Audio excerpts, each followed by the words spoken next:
الحمد لله نحمده ونستعينه ونستغفره ونؤمن به ونتوكل عليه ونعوذ بالله من شرور أنفسنا ومن سيئات أعمالنا من يهده الله فلا مضل له ومن يضلله فلا هادي له وأشهد أن لا إله إلا الله وأشهد أن محمدا عبده ورسوله أما بعد فإن خير الحديث كتاب الله وخير الهدي هدي محمد صلى الله تعالى عليه وسلم وشر الأمور محدثاتها وكل محدثة بدعة وكل بدعة ضلالة وكل ضلالة في النار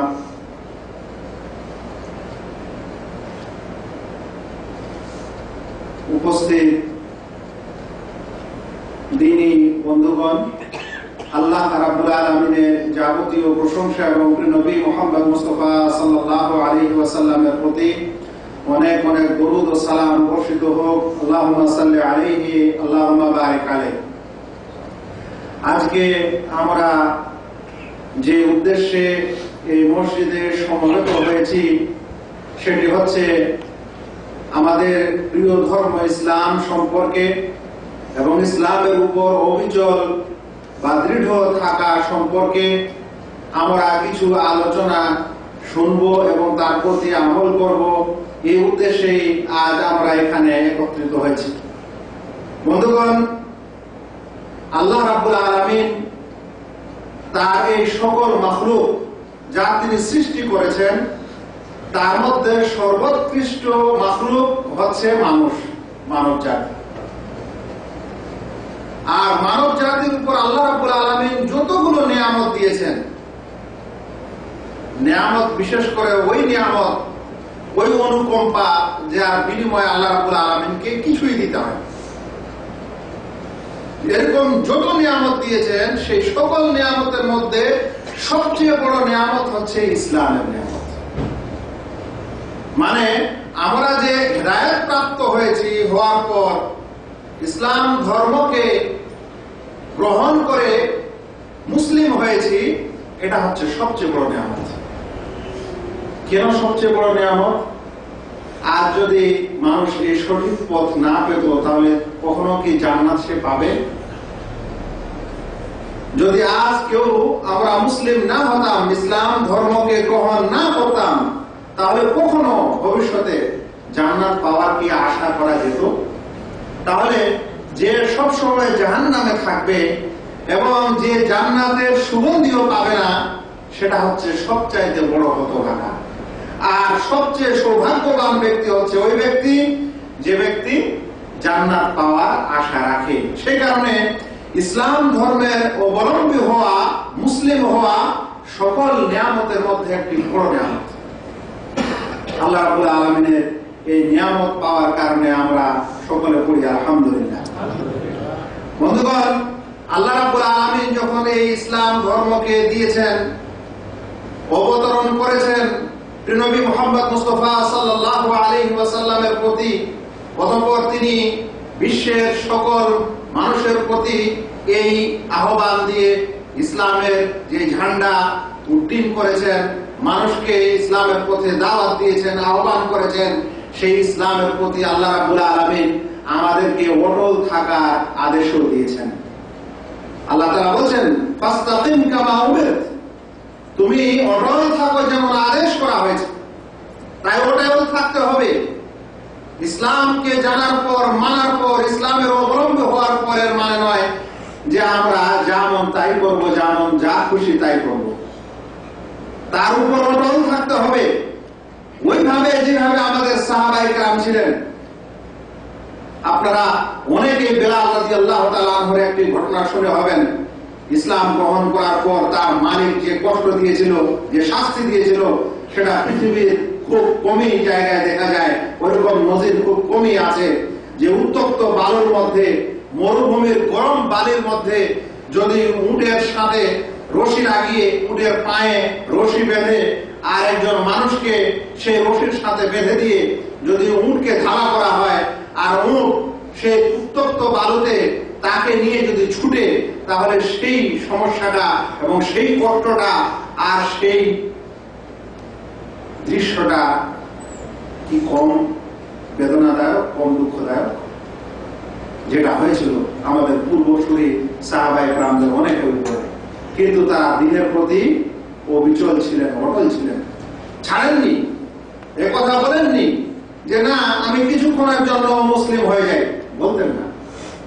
কারণ ইসলাম যে সঠিক পথ, যে সঠিক ধর্ম তারা পেয়ে গেছিলেন, সেই স্বাদ এবং তার যে অনুদান আল্লাহ রাব্বুল আলামিন দিবেন, সেটা কখনোই তারা ছাড়তে চাচ্ছিলেন না, ভুলতে চাচ্ছিলেন না। বন্ধুগণ, আজ আমরা দ্বীনের উপর কিভাবে অবিচল থাকি, অটল থাকি, যদি কিছু দৃষ্টান্ত দিই তাহলে অনেককে হয়তো খারাপ লাগতে পারে, কিন্তু একটু বুঝার জন্য বলি। আমরা অনেকে সৌদি আরবে আসি, এখানে থাকি, এই সমাজে বসবাস করি, অতঃপর দেখা যায় আলহামদুলিল্লাহ আমাদের চেহারা ছবিতে দাঁড়িয়ে এসেছে, আমরা 5 ওয়াক্তের সুন্দর নামাজি হয়েছি, কিন্তু যেদিন বাড়ি যাচ্ছি সেদিন এয়ারপোর্টে যাওয়ার আগেই সব চেয়েছে চলে যাচ্ছে। এটাকে দিনে অভিযোগ থাকা বলে? এটাকে দিনে অটল থাকা বলে? এখানে আসার পর কিছু কিতাব, কিছু বই পাচ্ছি, বাংলা অনুবাদ কোরআন শরীফ, কিছু আরো সুন্দর সুন্দর বাংলায় বই। জিজ্ঞাসা করছে যে হুজুর এগুলা কি নিয়ে দেশে যাওয়া যাবে? আপনি আপনার প্রিয় ধর্ম ইসলামের সবচেয়ে মহাগ্রন্থ আল কোরআন, আল্লাহর পক্ষ থেকে অবতীর্ণ করা বই, সেই কিতাব, সেই হিদায়াতের কিতাব আপনি নিবেন, তার অনুবাদটা বাংলায় নিবেন, এটা আবার ভয় কিসের? যদি কোন মানুষকে এই কারণে এয়ারপোর্টে ধরেও ফেলে, তাহলে কি আমাদেরকে কোরআন ছেড়ে দিতে হবে? ইসলামের এই সকল সহি জিনিস বাদ দিয়ে ফেলে দিয়ে চলে যেতে হবে? কিন্তু মানুষের মধ্যে আতঙ্ক, মানুষের মধ্যে একটা অযথা ভয়, এটা হচ্ছে দিনে অবিচল থাকা নয়, দিনে অটল থাকা এটা নয়। আপনি যে সত্যের সন্ধান পেয়েছেন, যে সত্য বিষয়টা পেয়েছেন, সেটাকে আপনি আদরের সাথে, সেটাকে আপনি মহব্বতের সাথে, সম্মানের সাথে ধরে রাখবেন, সেটা দুনিয়ার যে কোনো জায়গায় হোক, এটাকে বলা হয় দিনে অবিচল থাকা। আমরা এ সম্পর্কে আলোচনা করতে যাচ্ছি ইনশাআল্লাহ। আমরা এমন 10টি পয়েন্ট আজকে জানার চেষ্টা করব, যে যদি কোনো ভাই এ সকল পয়েন্ট এবং এ সকল বিষয় নিজের মধ্যে ধরে রাখার চেষ্টা করে, তাহলে অবশ্যই সে দিনের প্রতি অটল থাকার জন্য তার জন্য সহজ হতে পারে। আর যদি এগুলো না মানে, তাহলে কোনো সময় এখানে, কোনো সময় ওখানে, অনেকে বলেন না ইধার কা না উধার কা, কোনো সময় ভালো মুসলমান, কোনো সময় আবার গুনাহগার মুসলমান, কোনো সময় আবার ইসলামের তো আটকায় নেই, কোনো সময় আবার আরো অন্য কিছু।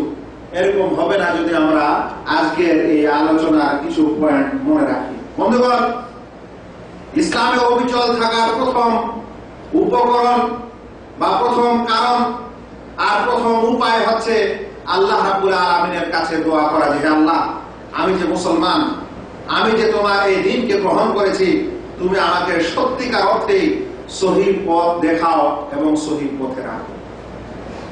দোয়া হচ্ছে মুমিন মানুষের হাতিয়ার।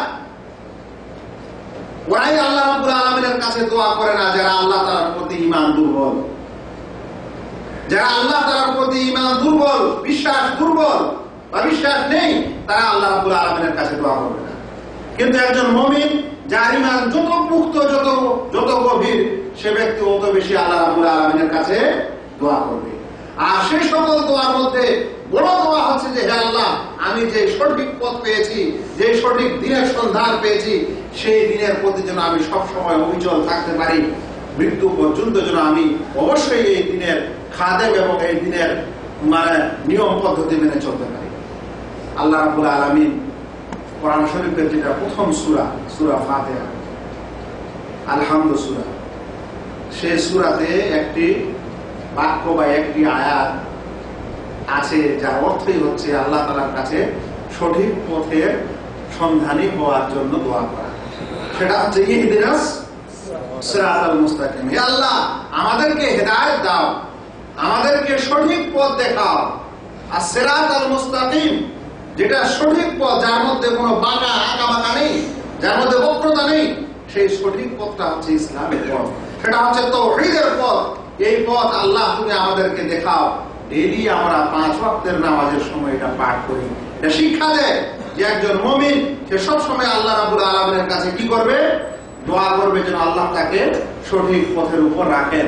তো অবিচল দিনের উপর অটল থাকার জন্য, দিনের প্রতি প্রতিষ্ঠিত থাকার জন্য সবচেয়ে প্রথম করণীয় হলো এই যে আমরা অবশ্যই আল্লাহ রাব্বুল আলামিনের কাছে এর জন্য দোয়া করব, যেটা আল্লাহ রাব্বুল আলামিন আমাদের শিখিয়েছেন। বন্ধুগণ, দিনে অবিচল থাকার জন্য, অটল থাকার জন্য দ্বিতীয় উপায় হচ্ছে ইলম অর্জন করা, জ্ঞান অর্জন করা। আর যদি কোনো ভাই দিন ইসলামের সম্পর্কে জ্ঞানই না রাখে, তাহলে অবিচল কিভাবে থাকতে পারে, অটল কিভাবে থাকতে পারে? কোনটা দিনের সহি জিনিস আর কোনটা সহি না, কোনটা ঠিক আর কোনটা ঠিক না, কি করতে হবে আর কি করতে হবে না, যদি এটাই না জানে তাহলে সে কিভাবে অটল থাকতে পারে? সে কারণে ইসলাম ধর্মের প্রত্যেক মুসলিমকে কিছু না কিছু জ্ঞান অর্জন করা অবশ্যই জরুরি। আল্লাহ রাসূল সাল্লাল্লাহু আলাইহি ওয়াসাল্লাম বলেছেন, তালাবুল ইলম ফারিদা আলা কুল্লি মুসলিম, প্রত্যেক মুসলিমের উপর ইলম অর্জন করা জরুরি। ওটা কিসের ইলম? ওটা হচ্ছে কিতাব এবং সুন্নতের ইলম। ওই ইলম, ওই জ্ঞান, যে জ্ঞানের মাধ্যমে আপনি আপনার রবকে চিনতে পারবেন, আপনি আপনার প্রভুকে চিনতে পারবেন, আপনি মহান আল্লাহ রাব্বুল আলামিনকে চিনতে পারবেন, অতঃপর চিনার পর তার ইবাদত করতে পারবেন। কারণ মানুষ সৃষ্টি হয়েছে আল্লাহ রাব্বুল আলামিনের ইবাদতের উদ্দেশ্যে। সে কারণে আল্লাহ রাব্বুল আলামিন বলেছেন, ওমা খালাকতুল জিন্না ওয়াল ইনসা ইল্লা লিয়াবুদুন, আমি জিন ও ইনসানকে সৃষ্টি করিনি কিন্তু আমার ইবাদতের উদ্দেশ্যে। তাই প্রত্যেক মুসলিমকে আল্লাহকে চিনতে শিখতে হবে, তার রবকে চিনতে শিখতে হবে, এবং সেই রবের কিভাবে ইবাদত করতে হবে সেটাও জানতে হবে। সেজন্য দিনে অটল থাকার জন্য এটি হচ্ছে একটি বড় উপকরণ, যে প্রত্যেক মুসলিমকে অবশ্যই তাকে দিনের কিছু না কিছু জ্ঞান অর্জন করতে হবে। আল্লাহ রাব্বুল আলামিন কোরআনে বলেন, ফা'লাম আন্নাহু লা ইলাহা ইল্লাল্লাহ ওয়াস্তাগফির লিযামবিক, অতঃপর তুমি জেনে নাও যে আল্লাহ ছাড়া সত্য কোনো উপাস্য নেই, ওয়াস্তাগফির লিযামবিক, এবং তোমার গুনাহের জন্য ক্ষমা চাও আল্লাহ তাআলার কাছে। তো আল্লাহ রাব্বুল আলামিন লা ইলাহা ইল্লাল্লাহ বলার আগে ইলাম শব্দ বলেছেন, জেনে নাও, জানার ঘোষণা দিয়েছেন। তাই আমাদের জানতে হবে ইসলাম জানার ধর্ম, ইসলাম জাহের অজ্ঞতার ধর্ম না। আজ আমাদের মুসলিম সমাজে যতগুলো খোরাফাত, যতগুলো দ্বন্দ্ব, যতগুলো ঝামেলা, যতগুলো সমস্যা ঢুকেছে, তার পিছনের সবচেয়ে বড় কারণ হচ্ছে অজ্ঞতা। তার পিছনে সবচেয়ে বড় কারণ হচ্ছে আমাদের জ্ঞান নেই। আমরা বংশ পরম্পরায় মুসলমান হয়ে গেছি আলহামদুলিল্লাহ, অতঃপর দেখা দেখি ইবাদতও করছে আর কিছু করছি, কিন্তু আমাদের ইসলাম ধর্মটা আসলে কি, এর মধ্যে কি আছে আর কি নাই, এমনকি স্বয়ং নামাজটাও যে পড়তে আসছি, তো এই নামাজটি আমরা কোথা থেকে শিখলাম, কিভাবে শিখবো, না শিখবো, কোথায় শিখতে হবে, এরকম আমরা করি না। আমরা দেখি যে অনেকে নামাজ পড়তে এসেছে বটে, কিন্তু সে যে নামাজ পড়ছে সেটা দেখা দেখি করছে। হয়তো গ্রামে এরকম পড়তে দেখেছে, আর কাউকে পড়তে দেখেছে, তাই সে দেখছে, তাই সে নামাজ পড়ছে।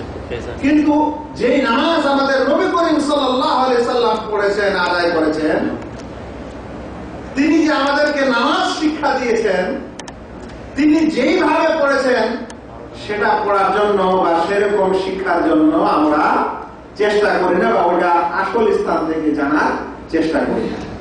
এখন যদি কেউ বলে, ভাই এরকম না এরকম পড়ো, ওইরকম না এরকম পড়ো, অনেক ধরনের কথা, কিন্তু আপনি কিভাবে ভাববেন আর কিভাবে বুঝবেন যে আপনাকে সহি নামাজ কোনটা এবং কিভাবে পড়তে হবে?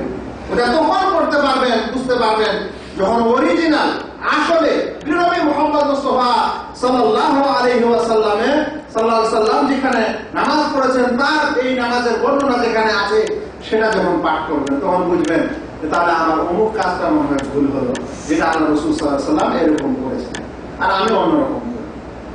তো ইসলাম ধর্মটা মানেই হচ্ছে যে জানার ধর্ম, এখানে অজ্ঞতা, মূর্খতার কোনো স্থান নেই, আমাদেরকে জানতে হবে। বন্ধুগণ, ইমাম বুখারীর নাম আপনারা সকলেই জানেন। ইসলামের সবচেয়ে বড় মুহাদ্দিস যাকে আমিরুল মুমিনিন বলা হয়, সেই মুহাদ্দিস রাহমাতুল্লাহ আলাইহি তিনি তার বুখারী শরীফে একটি অধ্যায় নির্ণয় করছেন, একটা অনুচ্ছেদ নির্ণয় করছেন। বলছেন যে আল ইলমু ক্বাবলা আল কওলি ওয়াল আমালি, জ্ঞান অর্জন করা ক্বাবলা আল কওলি ওয়াল আমালি, বলা এবং করার পূর্বে, বলা এবং করার পূর্বে মানুষকে জ্ঞান অর্জন করতে হবে, নচেত হবে না। আপনি বলতে যাবেন, জানেন না, ভুল করে যাবেন। আপনি করবেন, জ্ঞান নাই, ভুল করবেন। সেই কারণে আগে জ্ঞান অর্জন করতে হবে। তিনি এই অনুচ্ছেদ বুখারী শরীফে নির্ণয় করেন, নির্ধারণ করেন। এই জ্ঞান অর্জন করার সময় মানুষকে প্রথমে মোটামুটি একজন আলেমের কাছে যেতে হয়। সেগারুল তালাবাতুল ইলম যারা হবে ওদের কাছে শিখতে হয়। তার কাছে যখন শেখা হলো তখন বড় শাইখের কাছে শিখবেন, তারপরে তার চেয়ে বড় শাইখের কাছে শিখবেন। অনুরূপ যেটা আপনার জীবনের জন্য সবচেয়ে বেশি গুরুত্বপূর্ণ সেটা শিখবেন, তারপরে যেটা বেশি গুরুত্ব, তারপরে যা গুরুত্ব আছে সেটা শিখবেন। এভাবে জ্ঞান অর্জন করতে হয়। কিছুটা এখানে, কিছুটা ওখানে, এরকম না। যেটা আপনার জন্য, আপনার দিনের জন্য, আপনার ব্যক্তিগত জন্য, আপনার সমাজের জন্য, আপনার পরিবারের জন্য, আর বিশেষ করে আল্লাহ রাব্বুল আলামিনের সহি ও শুদ্ধভাবে ইবাদত করার জন্য যেটা প্রয়োজন সেই জ্ঞান আগে শিখতে হয়, তারপরে অন্য ধীরে ধীরে তখন শিখতে হয়। বন্ধুগণ, এটা ছিল দ্বীনে অবিচল থাকা দ্বিতীয় উপায়। তৃতীয় উপায় হচ্ছে তওবা ও ইস্তেগফার করা। ভালো মুসলিম হয়ে দুনিয়াতে বেঁচে থাকতে চান তাহলে অবশ্যই যেটা আল্লাহ রাব্বুল আলামিনকে খুশি করে সেই কাজটা আপনাকে করতে হবে। কোন মানুষ গুনাহে লিপ্ত থাকবে, গুনাহ করার সে অন্তরে আশা রাখবে, গুনাহ করে মজা পাবে, আর আল্লাহ রাব্বুল আলামিনের সন্তুষ্টি অর্জন করতে চাইবে, একসাথে এই দুটা হয় না। সেই কারণে দ্বীনে অবিচল থাকতে হলে এবং দ্বীনের উপর অটল থাকতে হলে, সহি শুদ্ধভাবে ভালো মুসলিম হয়ে বেঁচে থাকতে হলে অবশ্যই তওবা ও ইস্তেগফার করতে হবে। এই তওবা ও ইস্তেগফার মানুষ নিজের যত বড়ই গুনাহ হোক না কেন সে সকল গুনাহ থেকে তওবা করে আল্লাহ তাআলার কাছে খালেস মনে, খাঁটি মনে তওবা করে, লজ্জিত হয়ে বিনম্র অবস্থায় আল্লাহ রাব্বুল আলামিনের কাছে, লজ্জাশীল অবস্থায় আল্লাহ রাব্বুল আলামিনের কাছে যদি ক্ষমা চাওয়া হয় তাহলে অবশ্যই আল্লাহ রাব্বুল আলামিন তার সেই তওবাকে, তার সেই দোয়াকে কবুল করে। অতঃপর যখন সে মানুষ আবার নতুন করে ইসলামের কাজগুলো শুরু করে, বলা হয়েছে যে তার কোনো গুনাহ নেই, তখন সে নিষ্পাপ হয়ে যায় এবং হওয়ার পর সে আবার নতুন করে একজন ভালো মুসলিম হয়ে জীবনযাপন শুরু করতে পারে। মনে রাখবেন, এই তওবা আল্লাহ রাব্বুল আলামিন বারবার করতে বলেছেন। আল্লাহ তাআলা বলেছেন, ওয়া তুবু ইলাল্লাহি জামিআ, তোমরা সকলে আল্লাহ রাব্বুল আলামিনের দিকে ধাবিত হও, তওবা করো, আল্লাহ রাব্বুল আলামিনের কাছে তওবা করো। আইয়ুহাল মুমিনুন, হে সকল মুমিন, লাআল্লাকুম তুফলিহুন, তোমরা সফল কাম হবে। আল্লাহ রাব্বুল আলামিনের কাছে তওবা করলে সফল কাম হবে। যে মানুষ তওবা করে না, আল্লাহ তাআলার কাছে গুনাহর ক্ষমা চায় না, সেই মানুষের গুনাহ কতগুলো হতে পারে এবং ধীরে ধীরে কত জমা হলে কত বেশি হতে পারে। কিন্তু যে ব্যক্তি গুনাহ করে আল্লাহ তাআলার কাছে ক্ষমা চায়, গুনাহ করে আল্লাহ তাআলার কাছে সেই গুনাহের যেন তার আযাব না হয়, শাস্তি না হয়, সে কারণে ক্ষমা চায়, তাহলে সেই ব্যক্তি অবশ্যই ভালো। ওই ব্যক্তি থেকে যে ব্যক্তি সবসময় গুনাহ করে কিন্তু আল্লাহ রাব্বুল আলামিনের কাছে কোনো ক্ষমা চায় না। দ্বীনে অবিচল থাকার আরেকটি উপায় হলো 5 ওয়াক্তের নামাজ আদায় করা। বন্ধুগণ, এই 5 ওয়াক্তের নামাজ মানুষকে যেমন এক মসজিদে একত্রিত করে, যেমন তাদের গুনাহগুলিকে ধীরে ধীরে ধুয়ে শেষ করে দেয়।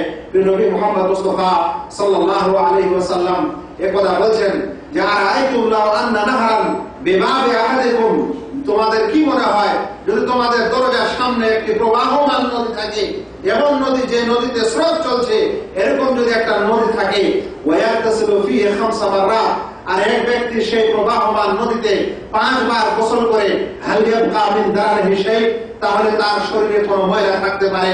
আল্লাহ রাসূল সাল্লাল্লাহু আলাইহি ওয়াসাল্লামকে সাহাবী বললেন যে না, আল্লাহ রাসূল কোনো ময়লা থাকতে পারে না।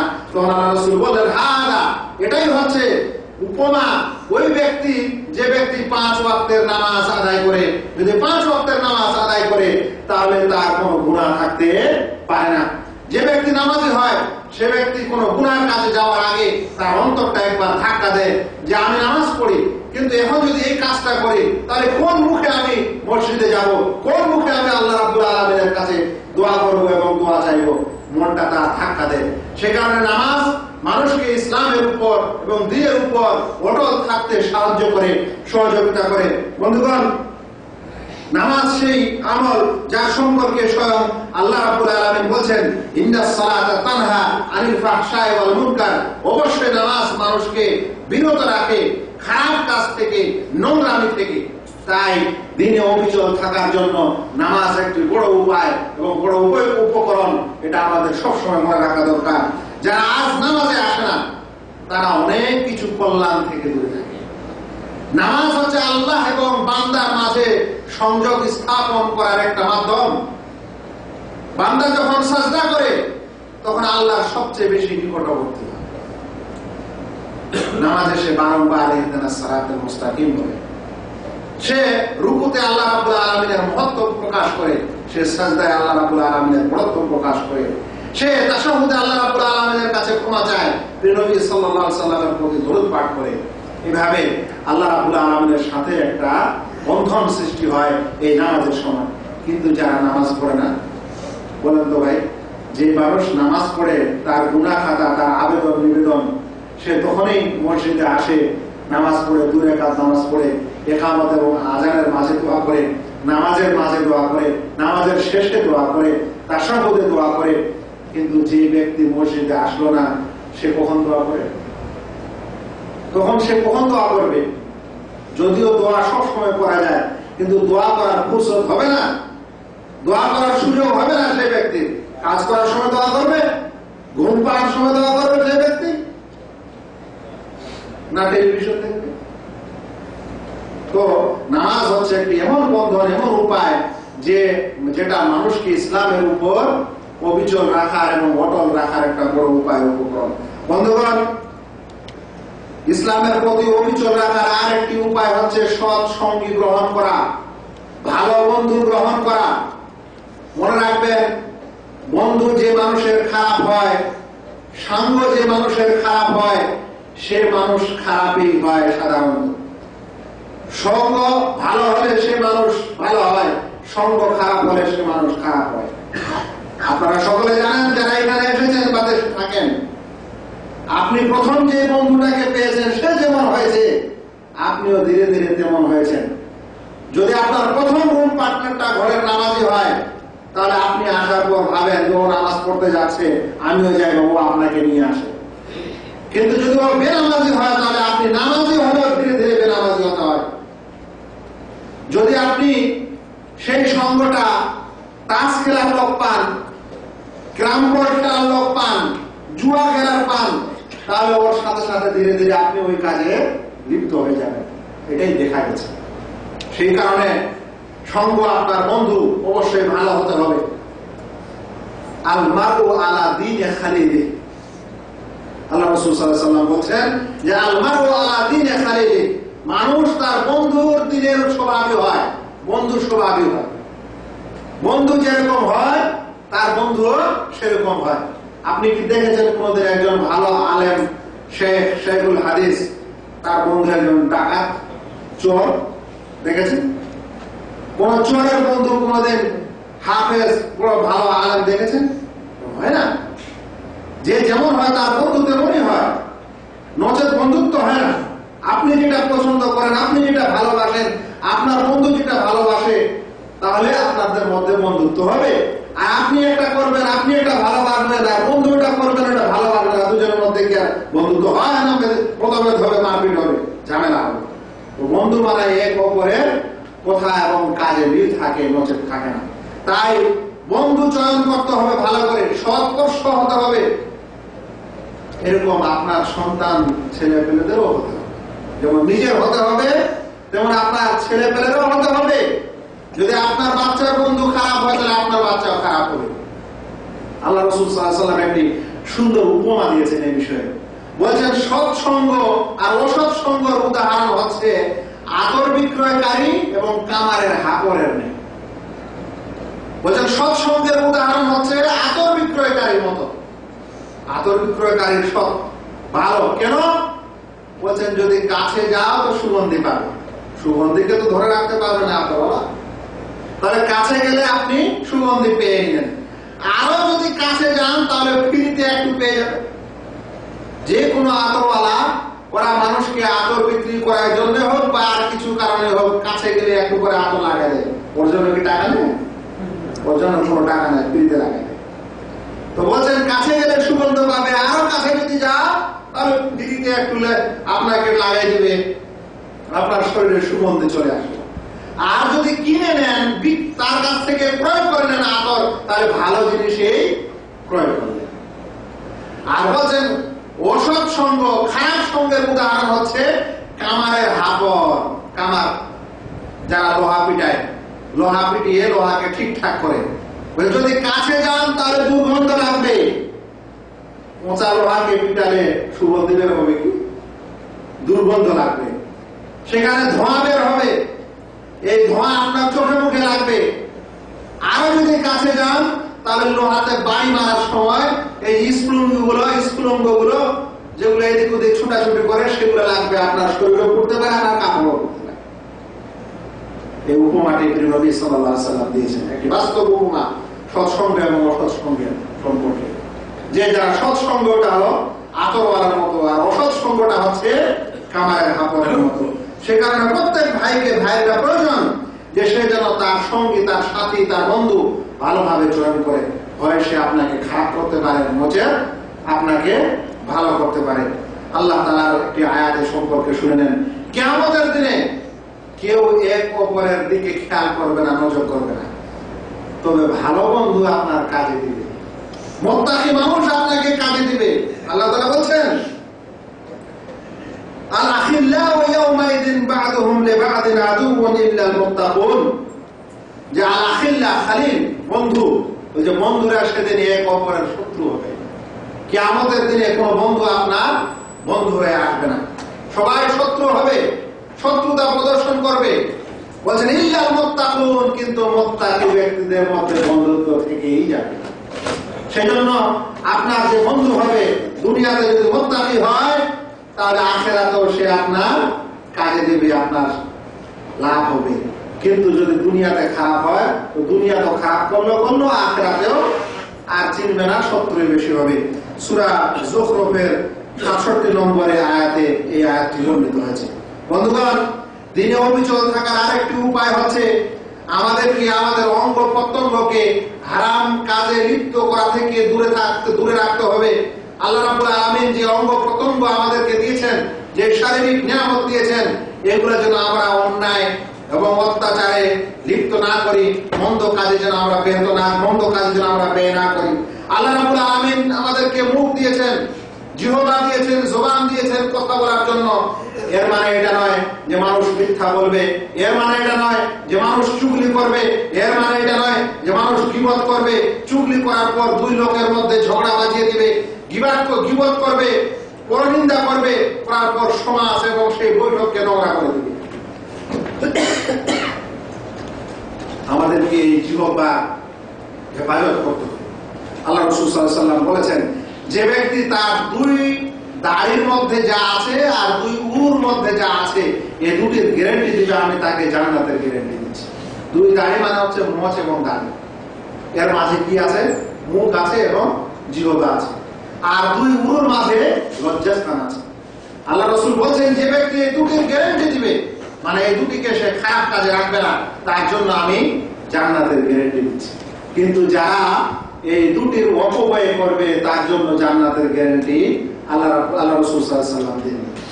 বলছিলাম যে জিহ্বা দিয়েছে আল্লাহ, জবান দিয়েছে, আমাদের মুখ দিয়েছে, সেটা দ্বারা যেন আমাদের নোংরা না হয়, নোংরা কথা না বের হয়, এবং এর মাধ্যমে যেন আমরা কাউকে গালি না দিই, অপবাদ না দিই, হিংসা বিদ্বেষ যা কিছু এর মাধ্যমে হয় এগুলো থেকে যেন আমরা দূরে রাখি।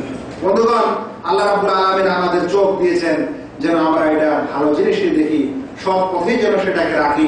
এরকম নয় যে কাজের সময় যতটুকু আমাদের প্রয়োজন আমরা এদিক ওদিক ঠিকই ভালো থাকলাম, যখনই ঘরে আসি তখন এই টেলিভিশনের যাবতীয় নোংরা প্রোগ্রাম খুলে একটার পর একটা দেখতেই আছি আর আনন্দ পেতেই আছি। যদি এরকম হয় তাহলে দিনে অবিচল থাকা যায় না। আজকাল সবচেয়ে বড় সমস্যা একজন মানুষকে এই দিনের রাস্তা থেকে দূরে সরানো সবচেয়ে বড় সমস্যা আর সবচেয়ে বড় খারাপ জারিয়া ওসিলা হচ্ছে এই সকল টিভি এবং ইন্টারনেট।